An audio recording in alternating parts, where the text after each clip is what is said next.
नमस्कार, मैं डॉक्टर मुकेश गर्ग और मैं यहाँ आज नाजिम वाला तालाब पर। नाजिम वाला तालाब जैसे कि आपको सभी को पता है और यह बर्ड वाचिंग के लिए बहुत अच्छा एक खूबसूरत स्थान है, जहाँ पर मैं रेगुलर यहाँ पर आता रहता हूँ। और आप सभी के सहयोग से आप सभी ने इसमें इंटरेस्ट भी दिखाया है और यहाँ पर आप आते भी हैं, विजिट भी करते हैं। और जो ग्रुप मैंने बनाया है नाजिम वाला तालाब, ए हेवन प्लेस फॉर बर्ड्स, आप सभी उस ग्रुप से जुड़ भी रहे हैं। मैं सभी वन्यजीव प्रेमियों से, पक्षी प्रेमियों से, जो भी बर्ड लवर्स हैं, जो एनवायरनमेंट से प्रेम रखते हैं, उन सभी से मैं ये एक रिक्वेस्ट करूँगा कि आप उस ग्रुप से ज़रूर जुड़ें। उस ग्रुप की लिंक मैं अपने जितने भी मैं फ़ोटोज़ में शेयर करता हूँ, बर्ड्स इमेजेस शेयर करता हूँ, उसके साथ मैं उस ग्रुप की लिंक भी मैं भेजता रहता हूँ। तो आप उस ग्रुप से ज़रूर जुड़ें। मैं इस लाइव वीडियो के डिस्क्रिप्शन में भी उस ग्रुप की मैं लिंक डाल दूँगा। इसके अलावा एक वेबसाइट पर भी काम हो रहा है। मैं क्योंकि यह बर्ड वॉचिंग के लिए फेमस है और जैसा कि आप सभी जानते हैं, हमारे गंगापुर शहर का पुराना नाम कुशालगढ़ है। तो कुशालगढ़ नाम से एक भावना पूरे शहर वासियों की जुड़ी हुई है। तो हम चाहते हैं कि गंगापुर शहर का नाम जो विश्वविख्यात हो, वो गंगापुर शहर की भी एक पहचान साथ में जुड़ी हो। तो वो पहचान है कुशालगढ़। तो इसलिए मैं कुशालगढ़ बर्ड वॉचिंग साइट नाम से एक वेबसाइट में डेवलप करवा रहा हूँ। और वो वेबसाइट है जिस पर कि हम ये जितने फेसबुक के ग्रुप में भी मैं डालता ही हूँ, सारे जो रिकॉर्ड फोटोग्राफ्स है, और जितने भी ग्रुप हैं इंटरनेशनल, जितने भी बर्ड्स के फॉरम है वहाँ पर, उनसे मैं जुड़ा हुआ हूँ और वहाँ पर मैं वो सारे फोटोग्राफ शेयर करता हूँ। वेबसाइट पर भी मैं करूँगा और गूगल मैप पर भी मैंने एक पेज बनाया है, जिससे कि इसकी लोकेशन जो है वो हर किसी को जो बर्ड वॉचिंग साइट के लिए देख रहा हो, कोई ऐसा प्लेस जहाँ पर कि उसे कुछ बर्ड्स के बिहेवियर के बारे में, बर्ड्स की एक्टिविटीज़ के बारे में स्टडी करने का मौका मिले। कुछ बर्ड लवर्स होते हैं, उनको सिर्फ और सिर्फ बैठ के बर्ड्स की एक्टिविटी को रिकॉर्ड करना होता है और उसके बिहेवियर को रिकॉर्ड करना होता है। अब बिहेवियर की बात करें, मैं आपको बताऊं, आप देखें बिहेवियर की स्टडी क्यों ज़रूरी है। जैसा कि हम सभी जानते हैं कि विंटर विजिटर्स जो होते हैं वो विंटर में आते हैं और जैसे ही गर्मी का समय शुरू होता है वो चले जाते हैं। लेकिन आपको जानकर हैरानी होगी कि अभी भी कुछ बर्ड्स जो है, जो कि माइग्रेटरी बर्ड्स है, जो कि सुदूर विदेशों से आती है, दूसरे देशों से आती है, वो अभी भी उनका जमावड़ा यहाँ पर बना हुआ है। जबकि अप्रैल, लगभग मिड अप्रैल हो गया है, जबकि इनको मार्च तक चले जाना चाहिए था, फरवरी के एंड तक चले जाना चाहिए था। लेकिन पेलिकन का झुंड आप देखिए, अभी भी पेलिकन का झुंड वहाँ बना हुआ है। हालांकि संख्या इनकी कम हो गई है। इसके अलावा पाइड एबोसेट का, ये मैं उन बर्ड्स की बात कर रहा हूँ जो कि प्योर माइग्रेटरी है। तो वो बर्ड्स अभी भी यहाँ पर बनी हुई है। हालांकि और कई माइग्रेटरी बर्ड्स हैं जो जा चुकी है। कुछ स्पॉटेड रेड शैंक हैं, कुछ कॉमन रेड शैंक हैं, कुछ फ्लावर्स अभी भी बाकी हैं यहाँ पर। वो फ्लावर्स भी वहाँ पर विचरण कर रहे हैं। आप देखें उधर बहुत छोटी चिड़िया होती है, लेकिन वो सारे वहाँ पर अभी झुंड वहाँ पर बना हुआ है। ब्लैक टेल्ड गॉर्बिट का भी झुंड यहाँ बना हुआ है। तो वो थोड़ा सा सरप्राइजिंग लगता है और ये एक कौतूहल जगाता है जितने भी बर्ड एक्सपर्ट है उनको। मैंने जब एक ग्रुप में फ़ोटोज़ शेयर किए थे उनके, तो वो यही कहने लगे कि ये तो बड़ा मतलब अनयूजुअल बिहेवियर है। क्योंकि बर्ड्स जो होती है जब माइग्रेट करती है और उसे अपने देश में वापस जाना होता है, तो कुछ बर्ड्स जो कि हैंडीकैप हो जाती है, वही बर्ड्स रुक जाती है। वो जो आप मान के जैसे झुंड में 100 बर्ड्स है तो उसमें कोई 1-2 बर्ड्स जो है वो रुक जाती है, बाकी सभी बर्ड्स जो है वो माइग्रेट कर जाती है। लेकिन ऐसा नहीं हुआ है, अभी भी यहाँ पर झुंड बना हुआ है। पेलिकन का भी, पाइड एबोसेट का भी और ब्लैक टेल्ड गॉर्बिट का भी बना हुआ है। फ्लावर्स का भी कई फ्लावर्स का बना हुआ है। तो वो थोड़ा सा एक देखने लायक बात है। तो यही चीज़ों की स्टडी के लिए ही तो आते हैं। दूसरा मैं आपको बताऊं, जो बर्डिंग का जो बेस्ट सीजन है वो होता है अक्टूबर से फरवरी। तो चूंकि ये प्लेस फेमस होगा, लोग इसके बारे में जानेंगे। जो मैंने इस सीज़न जो मैंने फ़ोटोग्राफ्स लिए हैं, उन फोटोग्राफ्स को मैं शेयर करता हूँ और इससे जितने भी बर्ड लवर्स हैं उनके मन में एक कौतूहल जागा है मैं कई व्हाट्सएप ग्रुप से भी जुड़ा हुआ हूँ, मैं फेसबुक ग्रुप से भी जुड़ा हुआ हूँ, और मैं उनको ये प्लेस के बारे में बताता हूँ, लोकेशन में शेयर करता हूँ, और मैं उनसे कहता हूँ कि आप एक बार यहाँ पर आकर ज़रूर विजिट करें। कहने का मतलब है, मेरा उद्देश्य है कि इस प्लेस को एक टूरिस्ट अट्रैक्शन का प्लेस बनाया जाए, जस्ट लाइक जैसे कि रणथंभौर है, जैसे कि केवला देव है, उस तरह का प्लेस बनाने का मेरा उद्देश्य है। जो मैं तो इसका पूरा मज़ा ले ही रहा हूँ, इसका पूरा आनंद ले ही रहा हूँ, क्योंकि मुझे शौक़ है बर्ड फोटोग्राफी का, और मुझे तो अब कहीं जाने की ज़रूरत ही नहीं है। अब आप देखिए, ये जो गर्मी का सीज़न होता है, ये सीज़न मेरा ज़्यादातर मेरा जो फ्रीक्वेंट विजिट होती है वो होती है मेरे को रणथंभौर की। लेकिन इस बार रणथंभौर जाने का मन ही नहीं कर रहा मेरा, क्योंकि मुझे लगता है कि जो टाइम मुझे मिलता है, जैसे कि संडे मुझे जनरली फ्री मिलता है, तो मैं चाहता हूँ कि संडे को मैं यहाँ पर आकर और इन बर्ड्स के बिहेवियर के बारे में जानूँ, और यहाँ पर कौन कौन सी बर्ड्स और आई हैं उसके बारे में जानूँ।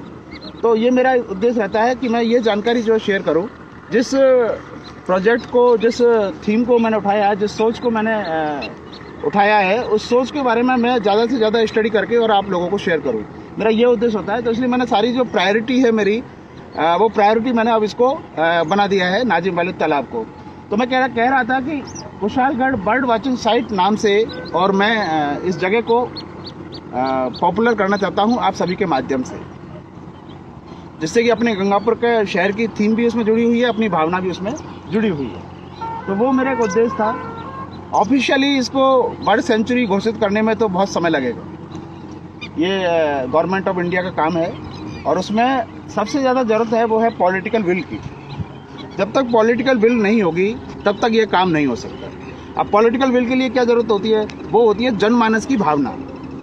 कोई भी पॉलिटिकल अथॉरिटी है वो जनमानस की भावना का सम्मान करती है, जो जनमानस की भावना है, क्योंकि उसे तो सभी पब्लिक की बात सुननी है ना। तो अकेले मेरी बात तो हो सकता है कि पॉलिटिकल अथॉरिटी को ये लगे कि भाई इनका कोई निजी स्वार्थ हो सकता है, लेकिन जब जनमानस का ये भावना होगी, जब जनमानस ये बताएगा उनको कि भाई आप उसको डेवलप करवाएं, उस प्लेस को डेवलप करवाएं, उसको as a bird watching site आप उसको रजिस्टर्ड करवाएं, उसको बर्ड सेंचुरी घोषित करवाएं, इसको वेटलैंड कंजर्वेशन वाला एरिया घोषित करवाएं, इसको रिजर्व एरिया घोषित करवाएं, जिससे कि यहाँ पर जो बर्ड्स के लिए जो भोजन, पानी, सुरक्षा की जो व्यवस्था हो वो माकूल हो जाए। वो तभी संभव है जब इसको वेटलैंड कंजर्वेशन एरिया घोषित किया जाएगा। तो ये सब कुछ संभव है, ये पॉलिटिकल विल पर संभव है। पॉलिटिकल विल के लिए ज़रूरी है कि जनमानस का एक ये मैसेज जो है वो पॉलिटिकल अथॉरिटी को जाए। पॉलिटिकल अथॉरिटी का मेरा मतलब है कि यहाँ के MLA, यहाँ के MP, इनको हम जो है ये मैसेज और सभी मिलकर पहुँचाएँ। ये मेरा उद्देश्य है। इसके अलावा मैं अभी बताऊँ आपको, मैं हर बार जब यहाँ पर आता हूँ कुछ ना कुछ मुझे नया मिलता है। अभी एक ग्लॉसी आइबिस का झुंड जो है यहाँ पर बैठा हुआ था। अभी वो उड़कर जो है वो किनारे पर चला गया। हम अभी जाएंगे पाल के किनारे जाते हुए और उस झुंड को वहाँ पर देखेंगे। तो कहने का मतलब है हर बार कुछ ना कुछ यहाँ पर नया मिलता है। ये इतना अच्छा एक प्लेस बन चुका है, यहाँ से बर्ड्स का जाने का मन नहीं करता। आप ब्लैक विंग स्टील का देखिए, कितना बड़ा झुंड यहाँ पर जो है मौजूद है। इनकी एक्टिविटी को भी आप घंटों वॉच करते रहिए। इनका टेरिटोरियल फाइट जो है उसके कई फोटोग्राफ्स भी मैंने शेयर किए हैं, इनका मेटिंग के फोटोग्राफ्स मैंने शेयर किए हैं। तो ये सारी एक्टिविटीज़ है जिन्हें देखना एक बर्ड लवर्स को अच्छा लगता है। और ऐसे बर्ड लवर्स मैं ही नहीं हूँ, देश और विदेश में हज़ारों लाखों में है। और आप देखिए अगर वो यहाँ पर सब आने लगे, उसमें ज़रूरी है कि हम सभी ये मैसेज जो है वो हमारे नियर एंड डियर को पहुँचे। हो सकता है आपके ही जानकार रिश्तेदार में कोई इस तरह का बर्ड फोटोग्राफी का शौक़ रखता हो, ऐसे प्लेस पर जाने का शौक़ रखता हो, तो उनको ये बात पता लगेगी तो वो बिल्कुल डेफिनेटली यहाँ पर आएंगे। तो ये मेरा एक उद्देश्य है। तो ये है। बाकी आप मेरे साथ फेसबुक ग्रुप पर ज़रूर जुड़िए, जहाँ पर मैं सारी एक्टिविटी शेयर करता रहता हूँ। और मैं वेबसाइट जैसे ही डेवलप होगी उस वेबसाइट की भी लिंक मैं आप सभी को शेयर करूँगा। और वेबसाइट पर मेरा उद्देश्य यही है कि इसको गूगल सर्च में इस प्लेस को रैंकिंग करी जाए।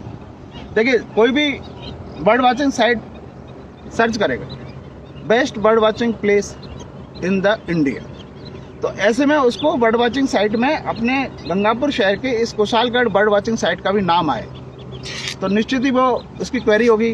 फिर वो वेबसाइट पर जाएगा, वेबसाइट पर जाके वो वहाँ पर लोकेशन देखेगा, फिर वो देखेगा कि भाई यहाँ पर ठहरने की व्यवस्था क्या है, यहाँ पर कैसे पहुंचा जा सकता है, तो वो सारी जानकारी हम उसको देंगे।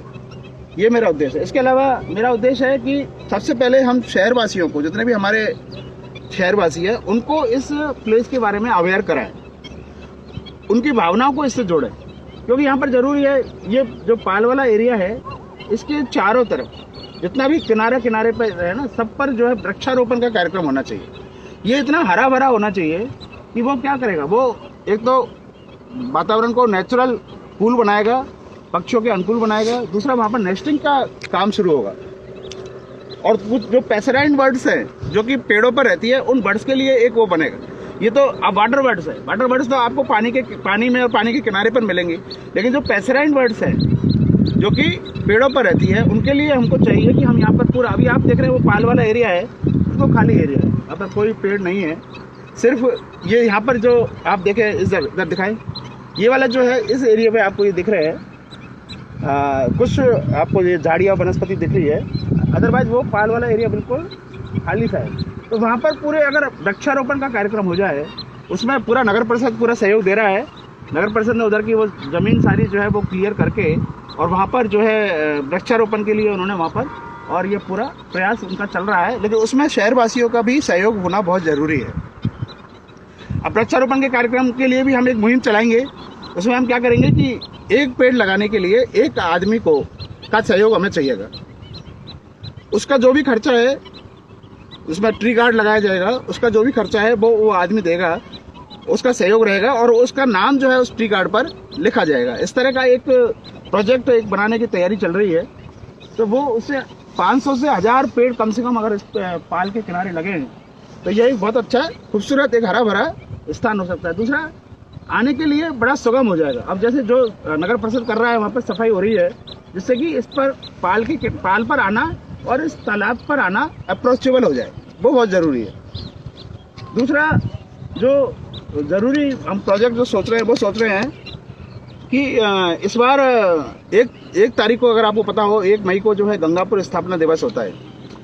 तो हम चाह रहे हैं कि गंगापुर स्थापना दिवस के पूर्व संध्या पर, यानी कि 30 अप्रैल को, एक दीपदान का कार्यक्रम यहाँ पर कराएं। उसका भी हमारा एक चल रहा है थीम। दीपदान के कार्यक्रम में हम सभी शहरवासियों को आह्वान करेंगे कि वो शाम के समय यहाँ पर आए और हमारे साथ दीपदान करें।